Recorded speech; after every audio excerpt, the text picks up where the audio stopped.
Okay, coming back.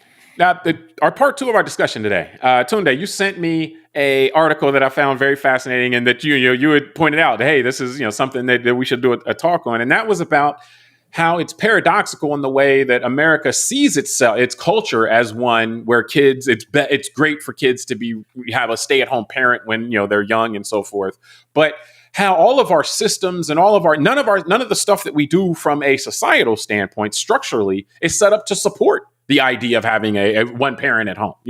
Assuming a two parent household, obviously, if you're talking one parent household, it's a completely different conversation. But just assuming a two parent household, which those still exist, there's very little structural support in terms of the ability to do that. And the piece goes into the many different ways that we're talking about, because that could just be like, if you decide to become a stay at home parent, either a father or a mother, then you actually you're not getting any benefit from a social security standpoint, from a disability standpoint, things that just if you have any job, you're a part of. So just, what stood out to you in this piece, as far as the paradoxical way America does that, and just we'll get into looking forward as well in terms of whether there are any types of solutions that are presented in the article or that you have as far as this, but just, your general reaction. No, I mean, one of the reactions was actually learning that in 1934, when I guess the economists in the government were putting together the formulas to calculate what metrics would go into our statistics for GDP, gross domestic product, which is the output annually economically of the United States, that they purposely left out homemaker responsibilities.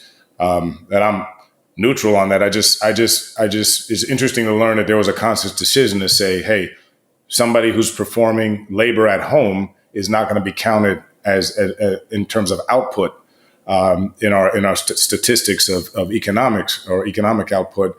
And just realizing through reading that, that has affected policy over the last, call it 90 years, literally. Yeah, because what doesn't get measured, it doesn't get correct. Yeah, that's what I said. Yeah. What doesn't get measured doesn't get attention. So so that kind of was interesting to me, because the reason why this article was interesting to me is, that I'm married, you're married, right? You got 2 kids, I got 3 kids, and I remember saying this to myself when I think my wife was out of town for like 2 or 3 days. And this is when I think my youngest was like, I remember he was still in a car seat. So maybe he was 2 or 18 months. And, I was trying to run the business. I'm sitting there driving around with this baby in the back. And man, it was like, I was just thinking like every husband should be forced to spend a week without the wife in the house. And we'll all just appreciate seriously, like how much work it takes to just deal with little kids. And that, and I remember, I mean, luckily during the pandemic, our youngest kid was by then older. I mean, our older kids are already older, but I just felt for people, I got friends that had like 3 and 4-year-old kids trying to work remotely, and all. It was like impossible. Children need attention, and then houses need attention, laundry, cleaning up, around, there's a lot of stuff. So I thought of it in reading the article that, we have cleaning ladies that come to our house on a, consistent basis. And I don't know what I spend. I mean, I would probably spend, $3,000, $4,000 a year on them. And I just realized, there's a value obviously to making sure my house is clean. And so, that's what I found interesting, is that the idea that our culture developed to not see homemaking and being an at-home parent as actually being a part of, like, a responsible part of our economic activity. Yeah, I mean, well, and we have the categories, and I don't say these in any type of detrimental way. Like, we know what it costs if you have whatever space there is. We know what it costs to deal with janitorial, or to deal with, we know with food kind of production and all that kind of stuff. Like, all of the things that need to happen, like, just to maintain a house. And then, like you said, you add in the kids piece, it becomes now that childcare, like, we know that stuff has a legitimate market in the world, so to speak. So that it is left out. I mean, in large part, it looked to be that it was something that it was left out intentionally, like from a misogynistic or just kind of a male hierarchy standpoint. Like, no, we don't want to assign a value to that, because the people that are doing that, we don't want to assign necessarily value to those people. I think right now we can look at it with a little bit more of an open mind. Like that was the 1930s. Yeah. To me, the disconnect between people who say it's very important, which I'm a person that agrees that raising kids is very important, and I want to look at it from that standpoint. You think so?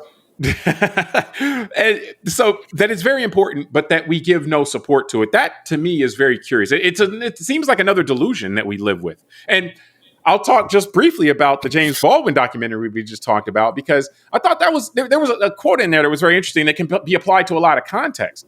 And that was just talking about like how delusion seems to be like people can only deal with so much reality. And so there is a certain delusion that we're all comfortable with in terms of our day-to-day lives and what's going on around us. This seems to be another one of those where just there's this delusion that we're comfortable with in terms of, okay, we need to address childcare, but then we also need, in many respects, two earners in the house, and so therefore we need to outsource the childcare, so to speak. But then, as a society, that's not something we're going to work on. Everybody's just on their own. And to me, that's just, if something's a priority, we think it's a priority that people can move goods and services around. So what do? We build a network of roads. They're everywhere. So if you think something's a priority, generally speaking, you want to devote resources to try to make it work in a more efficient and effective manner. This is an area we just don't do it, which is just like I said. I don't know why it's still to this day that case. But I have some suggestions, but I want to kick it back to you. Well, I think we covered it a bit in the first half of this discussion, because to discuss that means you've got to discuss things like giving people some sort of handout, quote unquote, right, to help them with rearing their kids, which means you got to give it to everybody, which means that some Americans will say, well, I don't want my tax dollars going to those people. And so I think there is some basic stuff like that. I think other is cultural. There's some things that I found very interesting to learn, actually. One was, and when you think about it, it makes sense. Having a one parent that stays at home at all time to take care of the kids or the house is actually pretty unusual by historical standards. Yeah. They write even in the United States in the 19th and early 20th centuries, they called it corporate families. Not that they were all corporation, but the idea, of course, when you're on a farm, which most Americans were prior to the 20th century, everybody was working. Yeah, in agrarian society, this is not a relevant consideration. Yeah. But also in an agrarian society, by and large, there's not, like the school and like there's a whole bunch of things that we do presently. I know, but if you think about it too, from even in Europe and the immigrants in the early 20th century, I mean, the whole idea of Ellis Island and, people moving to New York and they've got a little deli shop at the bottom and they live upstairs and the kids would be working, right? Like this, that's not abnormal. Now, the interesting thing is that it seems that the peak of one parent working household was in the year 1940, and it never exceeded 57% in the history of the United States of all households. So that tells us that we never got to even 2/3 of all households having ever at least one parent staying at home. So I think there is, like you said about delusion, there is some delusion we have about our own nostalgia. Like, oh, somehow the 50s and 60s were so marvelous when you had these one parent, staying at home. And it seems like that wasn't the case for the majority. And then, you know what I thought about? This would be a loaded conversation in certain political corners. The peak was in 1940. What else was going on in 1940? World War II. Yep. World War II was well underway. We had a lot of government subsidies. I know we entered the war after. It was big time. After. Yeah, as I was going to say, I know we entered the war in 1941 after Pearl Harbor, but we already had, like you're saying, probably about 6-7 years of New Deal stuff. So you had going into the war, which, the number was still elevated. You had things like rations and all that. So again, maybe it wasn't a direct subsidy from the government to help moms stay at home to raise their kids and all that. But the idea of government subsidies and assistance, and again, not advocating socialism, communism here, but just the facts that it's not, it doesn't seem to not correlate that within just years after the New Deal and making sure that Americans could get out of the Depression, that one of the benefits of that was more parents, at least in this case, mostly mothers, I'm going to assume, especially back then, were able to stay home and care for their children. And, it's a very pro-life way to look at things if you think about it. I mean, these are values that I agree with. I think a mother should be at home, and you shouldn't be forced to put your kid in daycare when the kid's 2 months old. It's probably better for us to have, at least 1 year guaranteed maternity leave for every mother. But again, most developed nations in the world have these kind of guardrails to protect families and the culture of raising a family, and we don't. So yeah, and we shouldn't overlook. And the last point I'll make on this is just the nature of, like, one thing that two earners has had is it's a boost to the economy. It's a boost to GDP if in parent home or homemaking, so to speak, or one parent homemaking isn't going to be counted in GDP, then having two parents in the workforce is definitely going to boost economic output. Your economics are going to be seen as stronger and so forth, and then also you're going to consume more as well because you're then creating a demand for more services. If both parents work, you're creating a demand for childcare. So there are certain incentives amongst the government actually that push the other way. Is like, actually, yeah, let's make both parents work. This will, boost our economic numbers and so forth. And this will also boost economic activity, at least the kind that we're measuring. But is that necessarily giving us the best outcome? Not necessarily, because remember, the crazy thing about GDP is a hurricane coming through and knocking out, half of the houses is going to boost GDP because they got to rebuild all that stuff.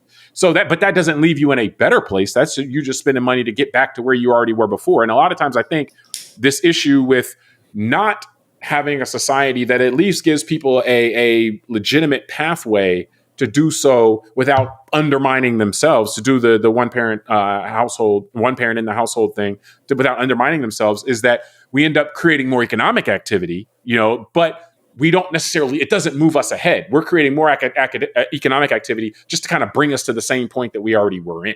And that's the concern from my standpoint. Yeah. These are higher minded. Oh, that's a great point.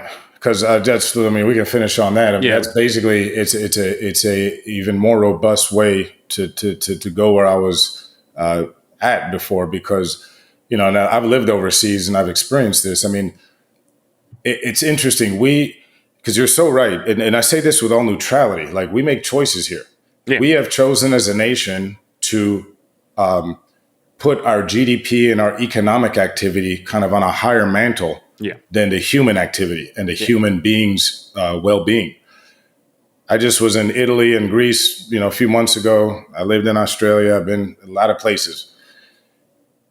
They have, in those countries, they do give a year maternity leave. And by law, the employer has to keep the job open. Now, I don't know the details as to if the woman gets paid the whole year and all that, but at least it gives women a choice, right? And families a choice. There's better support, as we talked about in other discussions about healthcare options and all that. And the point I'm making is, then they pay 50% taxes when they hit 200,000 in income. We don't. So that's what I mean by this. I'm saying is very neutral. It's not a right or wrong. The United States seems to be better if you can figure out how to make money here and more money than that you can pay for certain services yourself.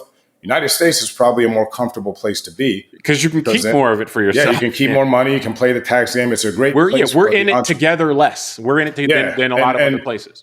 America is a great place for the entrepreneur, the corporation, which is why the world's capital also trusts America for that. But if I'm, a regular Joe earning the equivalent of $75,000 or less somewhere, it's probably better to be in the European environment or the Canadian or the Australian or something like that, because most of those services that are needed during regular life, like healthcare, like education from K through university, like childcare, generally are either free or extremely subsidized, and they're very cheap. Yeah. So again, I'm not saying one's better than the other. Well, but it's about being neutral. This is what it is, and the choices. Well, you can observe without necessarily and that's kind of the point of this conversation isn't actually to say what's better. Well, we can talk about what is, and interesting thing about that is that those are the societies now that have higher social mobility. And it would be, you would think, because of factors like what you just talked about, is that if you are in kind of in a middle class environment, you have reasonable access to a lot more things and a lot more ways to kind of build yourself up, to maintain one, but also to build yourself up than you would in a country like this, where if you're in the middle, a lot of times you're going to be falling behind. And to me, I think that I would like us to just be a little more honest with ourselves. Yeah. Let's just stop talking about that we care about the people in the middle and say, hey, we're a boom or bust society. we're cool with, we want to set it up that if you hit, you can hit higher here than anywhere else. Our jackpots are bigger than everybody else. But, if you're in the middle, or if you're kind of on the lower end, it's going to be a rough go for you. Let's just say that if that's how we're going to approach it, the mythology that we build for ourselves, this delusion that we kind of build in for ourselves, I think is only harmful to us, because we a lot of times will spend $3 to do something a certain way that we could spend $1 doing it a different way, but we don't even recognize that. Like, that may be a decision we want to make, but let's at least consciously make that decision. If we're voting on it, we're doing all this other stuff. Let's make that decision conscious. Let's bring that into the open instead of having all this stuff under the surface and people just thinking that whatever way we do it is the only way that it could ever be done. So, yeah. But no, I think we can just continue the way we are, and I'll pay a lot less taxes. So I'll be selfish. There you go. So, but I do want to wrap from here. We do appreciate it, right, for joining us on this episode of Call Like I See It. Subscribe to the podcast, rate it, review us, tell us what you think, send it to a friend. Until next time, I'm James Keys. I'm Tunde Ogunlana. All right, we'll talk to you next time.